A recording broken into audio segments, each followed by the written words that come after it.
So this wasn't actually a planned video, but I think it makes good talking points.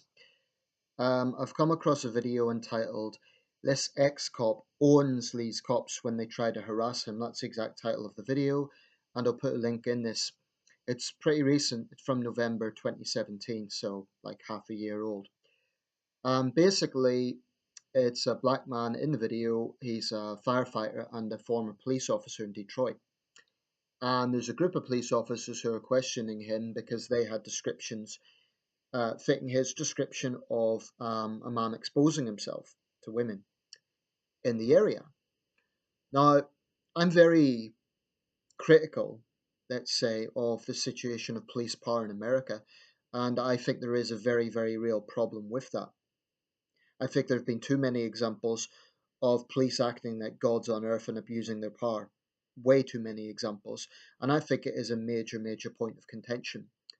But, and this is a big but, I also think you need to look at each case on its own merit. Now, I was clicking on this video thinking that the cops would be very aggressive and in the guy's face and looking for an excuse to harass him, as the video suggests. Actually,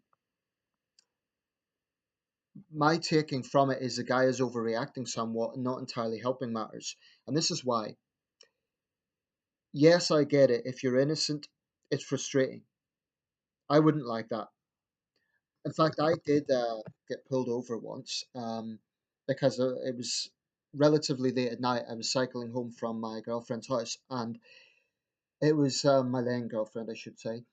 And there'd been a thief in the area, and the police stopped me, and I was a little uneasy about it. And they weren't 100% friendly about it. I was uneasy about it. I knew it was innocent. Nothing happened. So yeah, I get it. It's inconvenient and it's frustrating if you know that you've done nothing wrong. But the main officer in this, the guy with the glasses, and you'll see when I put the link, comes across to me as being very civil, very polite, and he repeatedly explains the situation. You know, he's not being aggressive. He's not looking for some reason to like say, "Oh, I'm going to arrest you for whatever," which would often be the case, and it has been the case. I think in this example, the officer was trying his level best to have dialogue. It is good that it was being filmed. I support that because it shows the full situation. And I do think that more law enforcement forces in the United States should oblige their officers to wear cameras for their sake as much as anyone's. So that if they are, if they get into a situation where they're accused of brutality, if they are innocent, they can show that. But on this occasion, I think the guy was overreacting because he just kept interrupting and saying, "Whoa, whoa, whoa," and he wouldn't.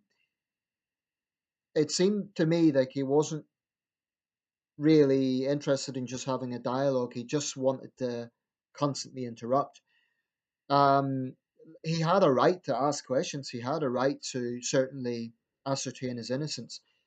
But I also think it has to be pointed out that police officers the world over can only act on the information they have. So if they have a description that a black man is exposing himself to women and he's wearing all black, and they see a man fitting that description, they're duty bound to interview him and, if necessary, arrest him. It seemed to me in this case the officer wasn't going in there just to arrest the guy. He wasn't going in there for a confrontation. He even shook the guy's hand. Now, granted, that is not the case with every police officer in America. There are, in my opinion, thugs who wear uniforms over there and in other parts of the world who think that their uniform gives them a right to do what they want. It's a huge problem, and I would not dream of underestimating that problem.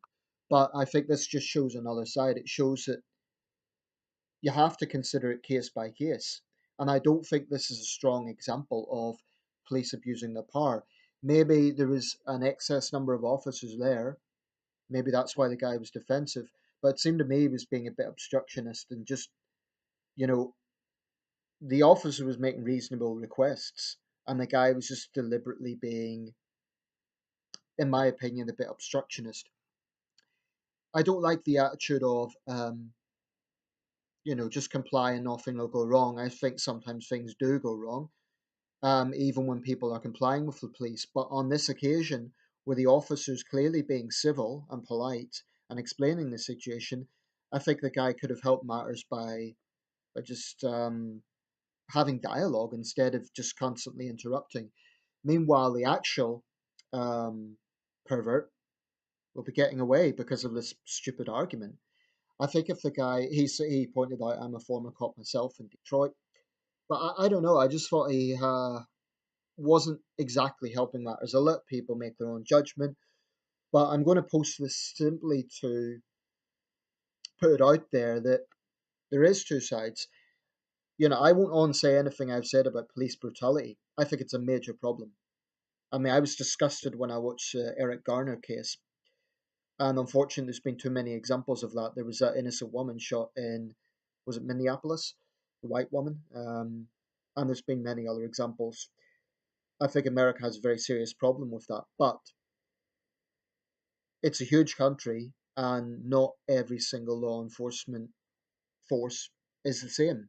I do think there's varying level of standards and approaches, and I assume this was somewhere in Michigan, not sure specifically where, but I'll let people watch this and make their own judgment. I personally feel that the officers, at least the officer with the glasses in this video, was trying to just have a dialogue and explain the situation.